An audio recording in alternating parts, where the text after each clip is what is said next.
Gangster विकास दुबे को लेकर alert पर दिल्ली पुलिस की स्पेशल सेल। दिल्ली में आत्मसमर्पण का रास्ता खोज सकता है दुबे। यूपी दिल्ली सीमा पर पुलिस की ओर से तलाशी जारी। कांग्रेस नेता राहुल गांधी भारत और चीन के बीच जारी सीमा विवाद को लेकर लगातार केंद्र सरकार पर हमलावर।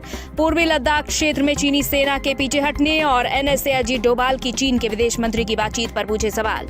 देश में पेट्रोल की कीमतों में मंगलवार को भी कोई बदलाव नहीं। डीजल की कीमतों में मंगलवार को आई तेजी।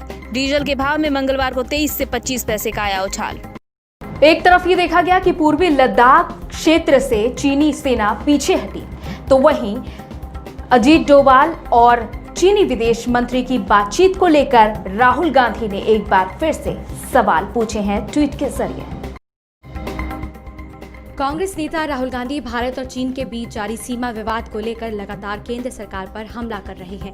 अब उन्होंने पूर्वी लद्दाख क्षेत्र में चीनी सेना के पीछे हटने और राष्ट्रीय सुरक्षा सलाहकार अजीत डोभाल की चीन के विदेश मंत्री वांग यी के साथ हुई बातचीत को लेकर 3 सवाल पूछे हैं। पूर्व कांग्रेस अध्यक्ष ने ट्वीट कर कहा, राष्ट्रीय हित सर्वोपरि है। भारत सरकार का कर्तव्य इसकी रक्षा करना है। इसलिए पहला, पूर्व की यथास्थिति बहाल करने पर जोर क्यों नहीं दिया गया। दूसरा, हमारे क्षेत्र में 20 निहत्थे जवानों की हत्या को चीन को सही ठहराने क्यों दिया गया। तीसरा, गलवान घाटी पर हमारी भूभागीय संप्रभुता का उल्लेख क्यों नहीं किया गया। कांग्रेस नेता राहुल गांधी ने इन्हीं सवालों के साथ भारत और चीन के द्वारा जारी किए गए बयानों की तस्वीर भी डाली। इनमें चीन के बयान के एक हिस्से को हाईलाइट किया गया है। इस बयान में चीनी विदेश मंत्रालय ने कहा है कि गलवान घाटी में क्या सही हुआ और क्या गलत, इसकी तस्वीर पूरी तरह से साफ है। चीन अपने क्षेत्र की संप्रभुता की रक्षा करेगा। इसके साथ साथ बॉर्डर पर शांति स्थापित करने की कोशिश करेगा। बता दें कि मई के बाद से दोनों देशों की सेनाएं गलवान घाटी में आमने सामने थी। करीब 2 महीने बाद राष्ट्रीय सुरक्षा सलाहकार अजीत डोभाल ने चीनी विदेश मंत्री वांग यी से बात की थी, जिनमें एलएसी पर सेना को पीछे हटाने पर सहमति बनी। चीन ने इसी के बाद अपनी सेना को 2 किलोमीटर तक पीछे हटा लिया है। कानपुर कांड का मुख्य आरोपी विकास दुबे अभी भी पुलिस की गिरफ्त से बाहर है, लेकिन दिल्ली और यूपी पुलिस मिलकर सघन तलाशी अभियान अभी भी चला रही है। इसको लेकर दिल्ली पुलिस की स्पेशल सेल को भी हाई अलर्ट पर रखा गया है और ये भी कयास लगाए जा रहे हैं कि विकास दुबे दिल्ली कोर्ट में सरेंडर कर सकता है। गैंगस्टर विकास दुबे और उसके गिरोह ने उत्तर प्रदेश के कानपुर के बिकरू गांव में हाल के वर्षों में सबसे घातक गोलीबारी में 8 पुलिसकर्मियों की हत्या कर दी थी, जिसकी तलाश में यूपी पुलिस की कई टीमों को लगाया गया है, लेकिन अब तक दुबे का कोई भी पता नहीं चला है। दिल्ली पुलिस को भी अटकलों के बाद हाई अलर्ट पर रखा गया है कि दुबे दिल्ली में घुसकर आत्मसमर्पण करने का रास्ता खोज सकता है। दिल्ली पुलिस की स्पेशल सेल, जिसमें कुख्यात पृष्ठभूमि वाले अपराधियों से निपटने में विशेषज्ञता है, गैंगस्टर के संबंध में किसी भी इनपुट के लिए अलर्ट पर है। वहीं दिल्ली में गैंगस्टर पर किसी भी संभावना की जांच करने के लिए यूपी दिल्ली सीमा पर पुलिस की तलाश जारी है। स्पेशल सेल के सूत्रों ने अपने सभी तकनीकी संसाधनों के साथ कहा, सेल फरार गैंगस्टर से संबंधित किसी भी इनपुट को स्कैन करने के लिए अलर्ट पर है। उधर पेट्रोल की कीमत में अभी तक कोई बदलाव नहीं हुआ है, हालांकि डीजल की कीमत में बढ़ोतरी जरूर हुई है। देश में पेट्रोल की कीमतों में मंगलवार को भी कोई बदलाव नहीं हुआ है। हालांकि डीजल की कीमतों में मंगलवार को तेजी आई है। इससे पहले लगातार 7 दिनों से पेट्रोल और डीजल दोनों की ही कीमतों में कोई बदलाव नहीं हुआ था। डीजल के भाव में मंगलवार को 23 से 25 पैसे का उछाल आया है। इससे पहले जून में लगातार 21 दिन पेट्रोल डीजल के भाव में उछाल देखने को मिला था। राष्ट्रीय राजधानी दिल्ली में मंगलवार को पेट्रोल का भाव बिना किसी बदलाव के 80 रुपए 43 पैसे प्रति लीटर बना हुआ है और डीजल की कीमत 25 पैसे की बढ़ोतरी के साथ 80 रुपए 78 पैसे प्रति लीटर हो गया है। दरअसल बीते जून में लगातार 21 दिनों तक लगातार पेट्रोल डीजल की कीमतों में बढ़ोतरी हुई थी। हालांकि उस दौरान अंतर्राष्ट्रीय बाजार के कच्चे तेल की कीमतों में लगभग नरमी रही थी। जिस तरह से देश भर में कोरोना संकट के कारण लॉकडाउन लागू हुआ, उस दौरान पुलिस कर्मियों ने अपनी पूरी ड्यूटी निभाई और लोगों के लिए आगे बढ़कर हर मदद करने का संभव प्रयास किया। इस दौरान लोगों का नजरिया भी दिल्ली पुलिस के लिए काफी बदला सा नजर आया। आप देखिए ये पूरी रिपोर्ट। देश भर में कोरोना संक्रमण के कारण लागू हुए लॉकडाउन के दौरान जहां लोग तमाम तरह की समस्याओं से जूझ रहे थे, तो वहीं राजधानी दिल्ली सहित तमाम भारतवर्ष में शासन से लेकर प्रशासन तक आम जनता की सेवा में जुट गया। लॉकडाउन से पहले और लॉकडाउन के बाद कितना बदला है? काफ़ी परिवर्तन हुआ है। पहले कहीं कोई प्रॉब्लम होता था, पुलिस को फ़ोन करो, काफ़ी टाइम लगता थाने में, और इमीडिएटली फ़ोन करते हैं तो इमीडिएटली इसका रिस्पांस लेते हैं। और करीब के बेगमपुर क्षेत्र राजनगर का तो बहुत अच्छा रिस्पांस है। इस दौरान दिल्ली पुलिस ने न केवल गरीब और मजदूर तबके के लोगों की समस्याओं को समझा, बल्कि जगह जगह अपने निजी फंड से लोगों तक भोजन मुहैया कराने का भी सराहनीय काम किया।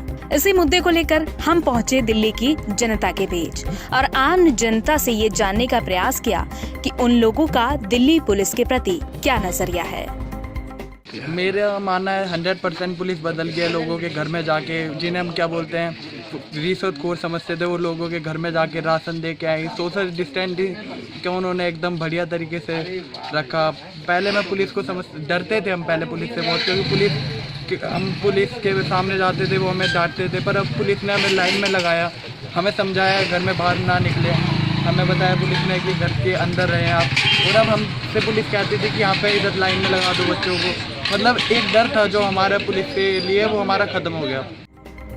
दिल्ली की अधिकतर जनता ने दिल्ली पुलिस की जमकर सराहना की और लॉकडाउन के दौरान दिल्ली पुलिस की कार्यप्रणाली पर जमकर प्रशंसा भी की।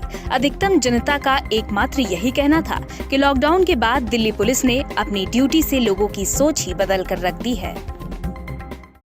उधर नोएडा के एडिशनल डीसीपी अंकुर अग्रवाल ने आईएनएस से बातचीत के दौरान कहा है कि पुलिसकर्मी प्लाज्मा डोनेट करने को तैयार हैं। उन्होंने क्या कहा, आप सुनिए। कोरोना वायरस में बहुत सारे हमारे पुलिस के साथी भी पॉजिटिव हुए थे गौतम बुद्ध नगर में। उसमें से बहुत सारे साथियों ने अपनी इच्छा जताई है कि वो प्लाज्मा डोनेट करना चाहते हैं। जैसे कि SO49 है, उन्होंने इच्छा जताई है कि वो प्लाज्मा डोनेट करना चाहते हैं।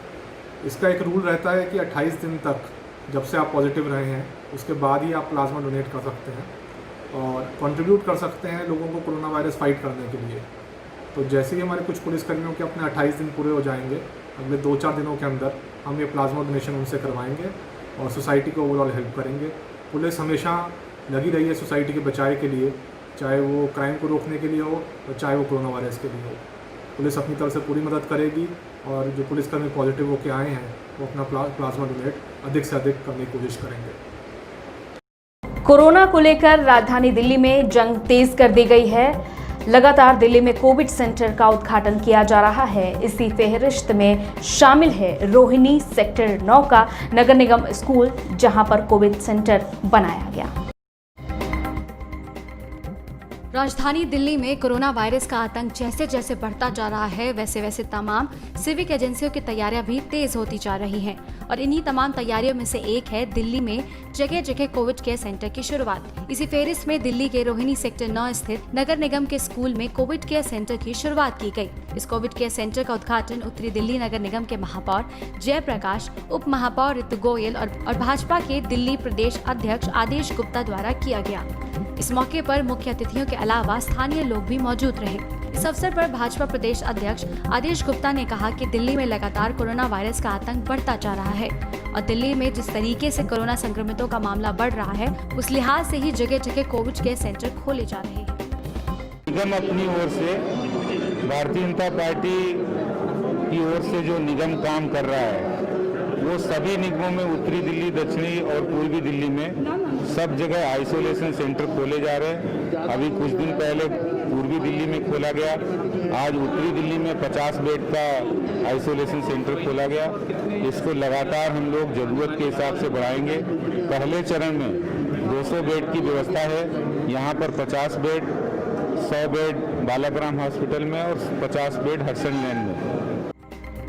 तरीके से राजधानी दिल्ली में कोरोना के मामले लगातार बढ़ते जा रहे हैं। उस लिहाज से शुरुआत की गई ये मुहिम कितनी कारगर साबित होगी, ये तो खैर आने वाला समय ही बताएगा।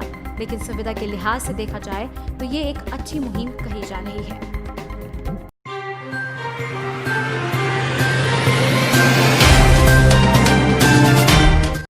Subscribe now and press the bell icon. Never miss an update.